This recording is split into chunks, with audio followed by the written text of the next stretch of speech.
In a small, unassuming town, rumors ran wild about a shocking discovery. The police had found a hidden tunnel beneath a seemingly ordinary clothing store. No one had ever suspected such a secret hiding there. As officers delved into their investigation, they had to traverse the dimly lit, cramped tunnel to find its end. As they drew near, they spotted a faint glimmer of light and a mysterious, shadowy figure standing there. An eerie feeling came over the officers as they approached the end of the tunnel. But what they found at the end of the tunnel was something nobody suspected. They could have sworn they had seen a figure standing next to the small flickering light at the end of the tunnel, but as they neared what they believed to be the end of their descent, they would soon discover something that would only deepen the mystery surrounding the tunnel underneath Stephanie's shop. Captain Richard and his 3 officers thought it would be possible but had hoped for it not to be true. Regardless of their hopes, they had now come face to face with a fork in the road. What they had thought to be the end of the tunnel now seemed to be a split in the tunnel, one going right and the other left. He was uncertain what to do. He didn't want to split up his officers to explore the tunnels. However, he knew he had to make a decision soon. Should they call for backup? Who was that shadow? And most importantly, what was waiting for them in the tunnels? Before we start, smash the like button and make sure to subscribe if you haven't, and hit that notification bell so that you won't miss any new stories. Stephanie had bought the building only 5 years ago. At that point in time, everything had been in pristine condition, and she only had to change the interior to one of her liking. She would have no idea that years later, the pristine condition she believed the building to be in was actually wrong. However, no one could have seen it coming as the craziest thing happened. She was suddenly falling.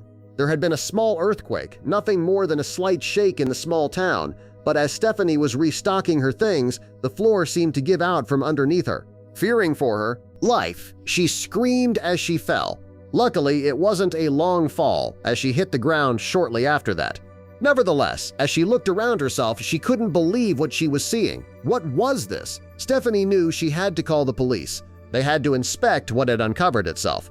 She seemed to be at the top of some stairs, but as she looked down the tunnel, she only saw pitch black. She sure as hell didn't dare to venture down there alone. She had no idea what could be there. Maybe this passage had been done by the past owners, but she had no clue where it might lead. As soon as she called the dispatcher, he told her to stay put and that the police would be swiftly on their way. Stephanie hoisted herself out of the hole, keeping her distance from the spot where the floor had given out. She quickly turned her sign to closed, making sure no patrons would come and discover this oddity. Waiting outside, she couldn't help but let her mind wander to what the passage could even mean. It could have been a secret passageway to their home or another place in town. It could also be a secret storage. This building had been incredibly old. What if the space underneath had been a secret speakeasy for the Prohibition era? She couldn't stop thinking about the tunnel's various uses. She really needed the police to get here fast. The faster they would get here, the faster Stephanie would find out what would be underneath her store. Maybe she could even utilize the space. Then a wave of dread washed over her. Luckily, the police were quick to the scene where Stephanie explained what had exactly happened. However, people noticed the various police cars, and rumors quickly spread around the small provincial town. Some said that after the earth tremor, the shop was no longer deemed safe by the police, but other nastier rumors started to surface. Regardless, thanks to the police officers' professionalism, these rumors were quickly put to rest. Their chief of police told the onlookers that a decade or maybe even century-old tunnel had been found underneath Stephanie's store. He apologized to them by stating that Stephanie's store would be closed until the tunnel was properly researched. The chief of police, Captain Richards, had quickly taken the whole ordeal into his own hands. Nothing much ever really happened in their town, and he was incredibly curious about what this find could possibly be. However, as he and his team descended into the tunnel's depths, he would never have expected to find this. But before we get to what waited in that darkness, think about what Captain Richards was walking into. No map, no signal, and somewhere down there, something had been glowing.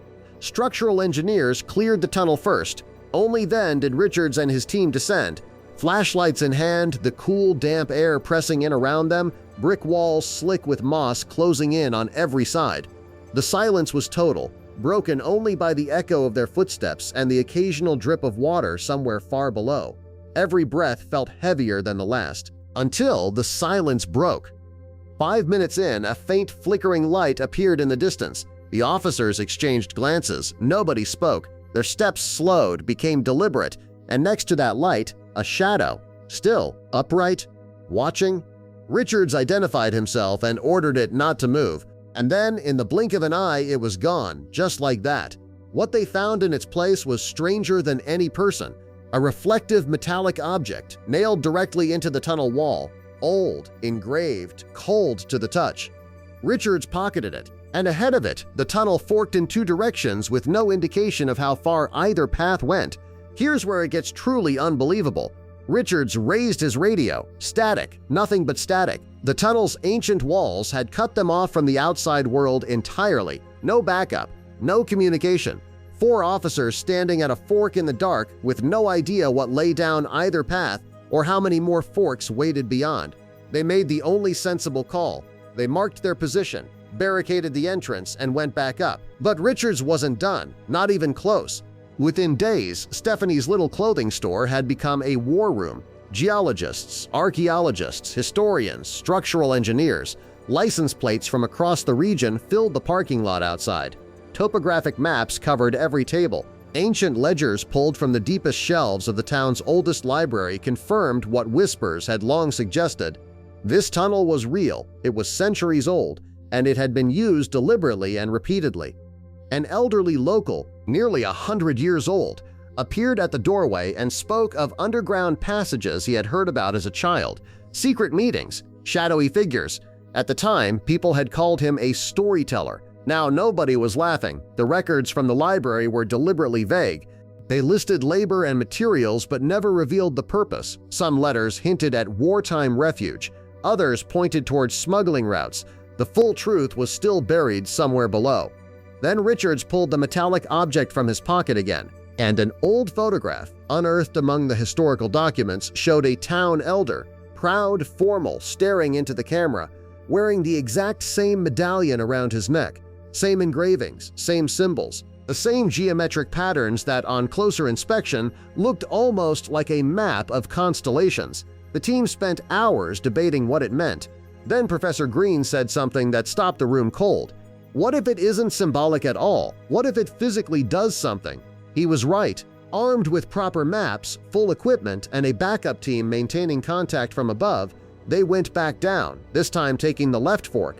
The tunnel opened into a labyrinth far more complex than any of them had imagined. Hidden chambers branched off from the main passage, each sealed for what appeared to be centuries. One room held dusty bottles and rusted distilling equipment, a Prohibition-era operation perfectly preserved in place, as though the people who ran it had simply walked out one evening and never returned. Another chamber held military uniforms, faded insignias, and letters between soldiers, evidence of covert wartime operations carried out right beneath the town's streets. And the oldest chambers held something that made everyone go quiet: stone tablets, carved symbols, and primitive tools from a civilization that predated the town itself by an unknown number of years. The tunnel walls were also covered in markings from floor to ceiling, strange etchings that had seemed random at first glance, but weren't random at all. These were a language, a coded system used by underground communities across generations to communicate, to warn, to direct, and the symbols carved into those ancient bricks matched the medallion in Richard's pocket exactly. At the end of the deepest passage, around a final bend, stood an ornate wooden door, beautifully carved, and at its center, an emblem-shaped slot. Richards already knew what fit there. He stepped forward, pressed the medallion in, and turned it. The door groaned open, centuries of resistance giving way in seconds. Inside was a chamber unlike anything they had seen. Portraits of past town leaders lined every wall. Some celebrated figures from history books, others completely forgotten, their contributions erased by time.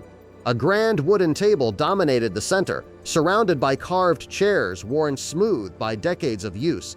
And lying open on the table, as though someone had just stepped away from reading it, was a leather-bound book. It was a record. Every meeting, every vote, every decision, and every manipulation documented in precise detail across hundreds of pages. A secret society had been operating beneath this town for centuries, using these tunnels, this chamber, this very table to quietly control everything happening above ground. Resources, political appointments, public policy, all of it decided in the dark, away from any scrutiny. The medallion wasn't simply a key to a door. It was a token of membership, passed from one leader to the next across generations, each inheritor swearing to maintain the silence.